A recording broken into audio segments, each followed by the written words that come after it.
Hiya! I got a story that is very close to home today. It's about my cousin Amy. She was murdered in Ironton, Ohio by her estranged husband. He had doused her with gasoline and lit her on fire. And he did this in front of his own kids. I don't understand people. I mean, thankfully he got life, but here's the whole story if you want to hear it. Ironton, Ohio News update on 7/28/2010 at 9:15 p.m. Amy Wilcox, she was a devoted mother of two, active in her church, and a special education teacher. But in April of 2009, Amy Wilcox was doused with gasoline and set on fire by her husband. On a plea agreement, he took responsibility for his actions in a plea agreement, which I just said, sorry. Tom Wilcox had a very little say in court, but his actions spoke volumes as he pled guilty to charge related to torturing his wife. Now he's heading to prison for the rest of his life.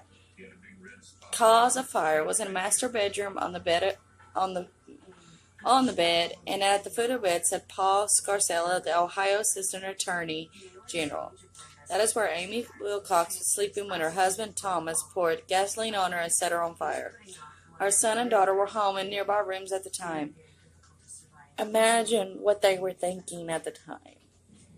I mean, these are two kids expecting to have their mom wake up in the morning, like, alright and fine. That's where Amy Wilcox was sleeping. Thomas poured gasoline on her and set her on fire. Her son and daughter was home in nearby rooms. Then she heard her mother screaming, Scarsella said. She got up because she thought her mom saw a bug.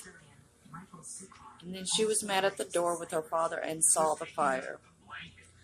A letter to the court from Amy's mother detailed the weeks of suffering until Amy eventually died from her injuries. Can't explain the anguish and pain, the letter read. Our family is broken. Amy was 30 when Tom poured gas on her and set her on fire. We waited anxiously and saw her pain, which was unbearable. It is a request of our family that Tom Wilcox receive the maximum penalty. And that's exactly what the judge did. In a plea agreement, it took the death penalty off the table. Wilcox received 3 life sentences without the possibility of parole, in addition to other sentences for child endangerment and domestic violence.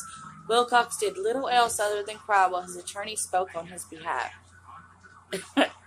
You're crying because you're going to jail for the rest of your life. That's the only reason you're crying, because you had no remorse. His attorneys said he worked hard in Lawrence County and supported his family.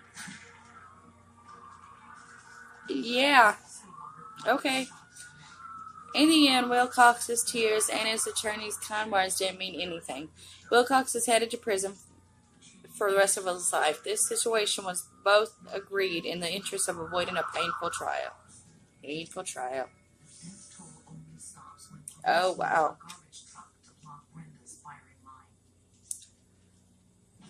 I just don't understand.